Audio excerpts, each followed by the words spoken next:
नमस्ते, मैं प्रभात प्रियदर्शी, आप सभी का प्रियदर्शी आईएएस पीसीएस में स्वागत है। आप सभी के लिए करंट अफेयर्स का सेट नंबर 5 लेकर के आया हूँ। ये बीपीएससी 69th बीपीएससी शिक्षक भर्ती परीक्षा और सभी कम्पिटिटिव एग्जामिनेशन, सभी राज्यों का जो पीसीएस एग्जाम होता है सभी के लिए ही आपको वीवीआई है। ठीक है, चलिए स्टार्ट करते हैं पहले क्वेश्चन से। इससे पहले मेरे चैनल पर आप नए हैं तो पहले सब्सक्राइब करें, बेल आइकन प्रेस करें, जिससे कि आपको नोटिफिकेशन मिलता रहेगा। लाइक, कमेंट और शेयर करें। पहला क्वेश्चन रहा कि चुनाव आयोग ने बिहार का स्टेट आइकन किसे बनाया है। ठीक है, स्टेट आइकन। तो राइट आंसर होगा मैथिली ठाकुर को बनाया गया है। चलिए ये जान लिए मैथिली ठाकुर को बनाया गया, किस लिए बनाया गया है, तो मतदाता जागरूकता के लिए। 2024 में जो लोकसभा का आम चुनाव होने जा रहा है उसके लिए इन्हें बनाया गया है बिहार का स्टेट आइकन। मतदाता को मतदान के लिए जागरूक करने के लिए, मतदाता को बूथ तक पहुंचने के लिए जागरूक करने के लिए, मतदाता को अपने मताधिकार का उचित प्रयोग करने के लिए, ये जागरूक करने के लिए, समझाने के लिए इसे बनाया गया है, जागरूकता लाने के लिए। ठीक है, और ये क्या है, लोक गायिका है, मैथिली की लोक गायिका है। 2 नंबर क्वेश्चन रहा कि गंगा जलापूर्ति योजना क्या है। गंगा जलापूर्ति योजना के तहत निम्नलिखित में से कौन लाभान्वित है।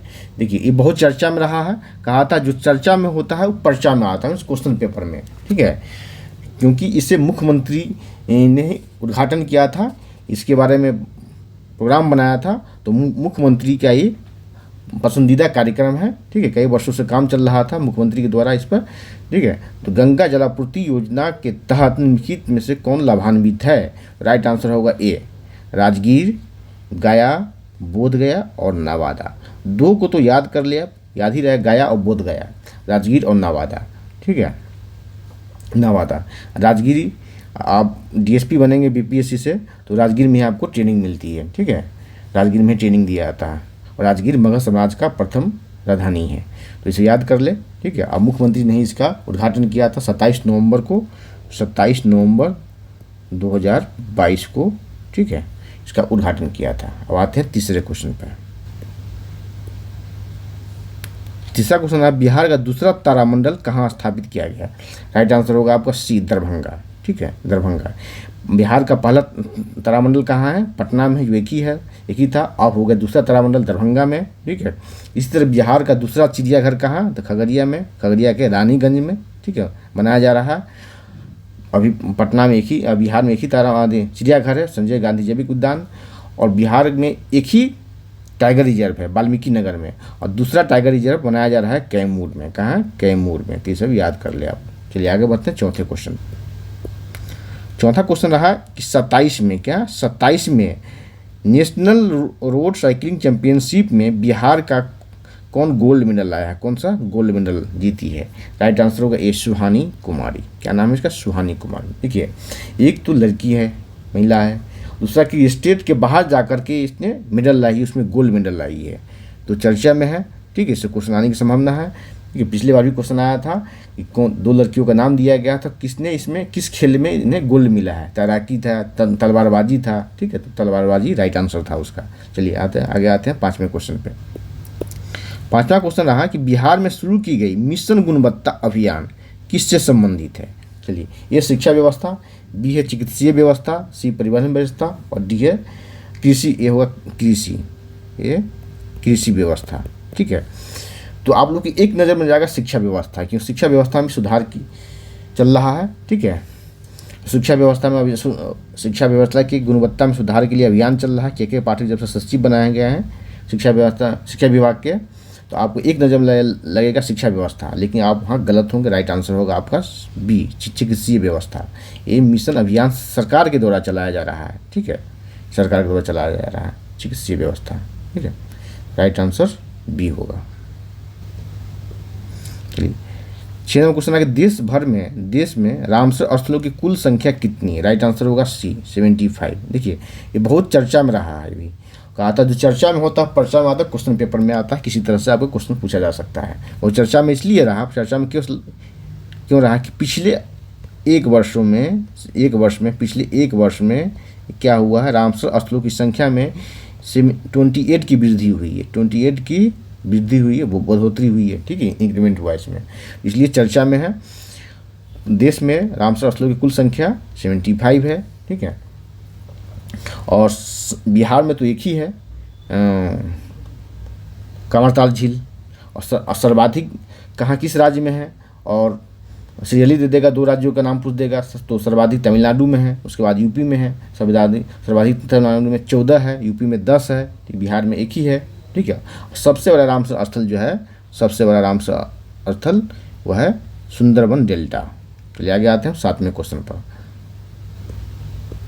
7वां क्वेश्चन, सबसे अधिक रामसर स्थल किस राज्य में? देखिए क्वेश्चन आ ही गया, आपको बताएं, तमिलनाडु आंसर होगा। तो कितना है तमिलनाडु में? ये 14 है, सर्वाधिक तमिलनाडु में है। कितना है? 14 है। और सेकेंड स्थान आता है यूपी का, कितना है? 10 है।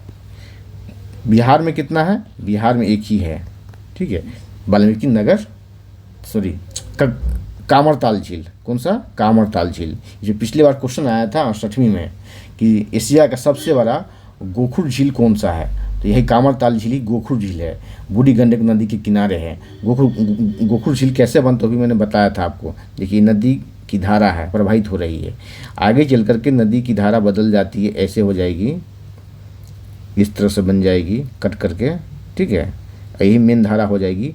तो यही जो होता होगा ये गोखुर झील का निर्माण कहलाता है, यही निर्माण होगा आगे जा करके, तो यही हो जाता है गोखुर झील का कहलाता है। तो रामसर स्थल जो है कांवरताल झील बिहार में, बेगूसराय में, वो एशिया का सबसे बड़ा गोखुर झील भी है। चलिए आगे बढ़ते हैं 8वें क्वेश्चन पर आते हैं। 8वां क्वेश्चन है, देश में कुल वनावरण कितना प्रतिशत है? देखिए इस तरह के क्वेश्चन पूछा जाता है, आपको देश का पूछ देगा, राज्य का पूछ देगा, बिहार से पूछ देगा बिहार में कितना वनावरण है, वृक्षावरण है, वनावरण प्लस वृक्षावरण कितना है, इस तरह का क्वेश्चन आता है। देखिए इसका राइट आंसर क्या होगा? राइट आंसर होगा आपका सी, 2171। कितना? 2171, 2171, 2171 सी आंसर है। 2171 क्या है? कुल वनावरण है। तो वृक्षावरण कितना है? वृक्षावरण भारत में कितना है? 291 है, मतलब 291%। इस तरह से याद करें, 2171, 291, 2171। और इस तरह से भी क्वेश्चन पूछा जाता है कि भारत में कुल वनावरण और वृक्षावरण कितना है, दोनों को ऐड करके। देखिए 2171 ये क्या है? वनावरण है, और 291 ये क्या है? वृक्षावरण है। दोनों को जब जोड़ देंगे तो 2462 होगा, 24.62%। ये क्या हो गया? इक्वल हो गया वृक्षावरण प्लस वनावरण, ठीक है, 2462। चलिए आगे बढ़ते हैं, हम 9वें क्वेश्चन पे आते हैं। 9वां क्वेश्चन है कि राष्ट्रीय खाद्य सुरक्षा अधिनियम रैंकिंग 2022 में शीर्ष पर कौन है? राइट आंसर होगा उड़ीसा, बी उड़ीसा, ठीक है, बी उड़ीसा है, टॉप पर उड़ीसा है, सेकेंड नंबर यूपी का है, ठीक है, थर्ड नंबर जो आंध्र प्रदेश का है, और बिहार का कौन सा स्थान है? तो बिहार का जान ले, बिहार का 7वां स्थान है, 7वां पोजीशन है। 10 नंबर क्वेश्चन है कि हाल ही में एशिया की पहली महिला लोको पायलट कौन बनी? राइट आंसर होगा ए, सुरेखा देवी। 11 नंबर क्वेश्चन, चर्चा में रहा आरआर फिल्म के नाटू नाटू गाने का संगीतकार कौन है? क्योंकि चर्चा में किस लिए रहा है? क्योंकि इसे ऑस्कर मिला है और गोल्डन ग्लोब पुरस्कार भी मिला, 2 पुरस्कार, विश्व स्तर का गोल्डन ग्लोब पुरस्कार और इसे ऑस्कर भी मिला। ऑस्कर मिलने से वैश्विक लेवल पर चर्चा में आ गया है, ठीक है। तो इसका राइट आंसर होगा बी, MM कीरावानी। कौन? MM कीरावानी। इसके क्या है? नाटू नाटू गाने का संगीतकार है MM कीरावानी। तो गीतकार कौन है? गीत किसने लिखा है? गीत लिखा है ये चंद्र बोस ने, गीतकार है। ये क्या है? गीतकार है।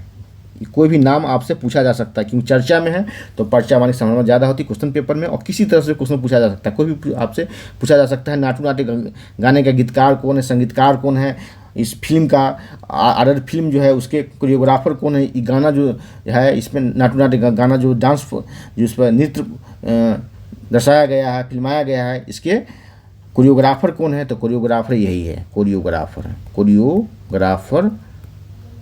का नाम है प्रेम रक्षित, और डायरेक्टर तो राजा मौली साहब खुद है डायरेक्टर। चलिए आप आते हैं दूसरे क्वेश्चन। 12 नंबर क्वेश्चन है कि अंतर्राष्ट्रीय सोलर अलायंस के अध्यक्ष कौन है? राइट आंसर होगा आपका सी, भारत है, और सह-अध्यक्ष जो है फ्रांस है। इसकी स्थापना 2014 में हुई थी। इसका हेडक्वार्टर जो है गुरुग्राम में है। कहाँ? गुरुग्राम में। अब वैश्विक स्तर का प्रथम जो संगठन, इसका मुख्यालय भारत में है, और भारत के गुरुग्राम में है। कर्क रेखा और मकर रेखा के बीच के देशों को इसमें शामिल किया गया है, क्योंकि पहले दिनों इस क्षेत्र में वर्ष में काफ़ी दिनों तक धूप रहता है। 13 नंबर क्वेश्चन, हाल ही में भारत का पहला सेमीकंडक्टर संयंत्र कहाँ स्थापित किया गया? राइट आंसर होगा अहमदाबाद में। कहाँ? अहमदाबाद। और अभी फिलहाल 2-3 दिन पहले गांधीनगर में सेमीकॉन समिट हुआ था। सेमीकॉन समिट हुआ था, ठीक है। सेमीकॉन समिट 2023 का आयोजन किया गया था इस पर, और सेमीकंडक्टर संयंत्र पे जो है स्थापित किया गया, और सेमीकंडक्टर समिट की चर्चा भी न्यूज़पेपर के सुर्खियों में बना हुआ है कई दिनों से, तो बहुत चर्चा में है। तो इससे भी क्वेश्चन आने की संभावना है। इस पर मेंस में भी साइंस एंड टेक्नोलॉजी से क्वेश्चन आने की संभावना बन सकती है इस पर। 14 नंबर क्वेश्चन है कि आरबीआई ने खुदरा कारोबार में डिजिटल रूपी की शुरुआत कब किया है? राइट आंसर होगा आपका 1 दिसंबर। और ये जो है थोक में किया गया था। पहले थोक कारोबार में शुरुआत किया गया था 1 नवंबर 2022 को, 1 महीने बाद और 1 दिसंबर 2022 को किया गया खुदरा में, ठीक है। आज का अंतिम क्वेश्चन 15 नंबर और अंतिम क्वेश्चन है, क्या है कि G20 2023 की थीम क्या है? वसुधैव कुटुंबकम। पहले तो एक क्वेश्चन आपका यहाँ से बन जाएगा कि G20 2023 का आयोजन कहाँ हो रहा है? भारत में, ठीक है। और G20 का कौन सा सम्मेलन? 18वां है, 18वां सम्मेलन है ये, ठीक है। यहाँ देखिए इसके थीम क्या है? थीम आपसे पूछा जा सकता है वसुधैव कुटुंबकम। तो कहाँ से लिया गया है, इसका अर्थ क्या है? इसका लिया गया है महाउपनिषद से। कहाँ? महाउपनिषद से लिया गया है, ठीक है। महाउपनिषद से लिया गया है। इसका अर्थ क्या है? इसके वैदिक परंपरा में अर्थ है पृथ्वी पर सभी जीवित प्राणी एक परिवार है। इस तरह से कहा जाता है एक पृथ्वी, एक परिवार, एक भविष्य, 1 फ्यूचर, 1 अर्थ, 1 फैमिली, 1 फ्यूचर, इसका अर्थ होता है। चलिए, जब उपनिषद की बात हो रही है, उपनिषद बहुत चर्चा में है, तो आपसे क्वेश्चन पूछा जा सकता है एंशिएंट हिस्ट्री से। कहा आता है सिविल की तैयारी कर रहे हैं तो करेंट को स्टैटिक से और स्टैटिक को करेंट से जोड़ के पढ़ा कीजिए। तो वसुधैव कुटुंबकम कहाँ से लिया गया? महाउपनिषद से। तो आपको एंशिएंट से क्वेश्चन पूछा जा सकता है कि कुल कितने उपनिषद है? तो उपनिषद की संख्या कुल कितनी है? 108 उपनिषद है। कितने? 108। वेद 4 है, उपनिषद से लिया गया 108 उपनिषद है कुल, ठीक है। सबसे बड़ा उपनिषद कौन है? सबसे छोटा उपनिषद कौन है? तो सबसे छोटा उपनिषद जो है मांडुक्य उपनिषद है, मांडुक्य उपनिषद। और सबसे बड़ा उपनिषद जो है बृहदारण्यक उपनिषद है, ठीक है। तो इससे आपको, और इसकी रचना की गई उपनिषद की, ये बहुत पूर्व की गई है। ये 7वीं से 6ठी ईसा पूर्व इसकी रचना की गई है, ठीक है। तो आज इतना ही, फिर अगले क्लास में मिलते हैं। चैनल पर नए हैं तो सब्सक्राइब करें, बेल आइकन प्रेस करें, जिससे कि आपको नोटिफिकेशन मिलता है। लाइक कमेंट और शेयर करें। धन्यवाद, जय हिंद।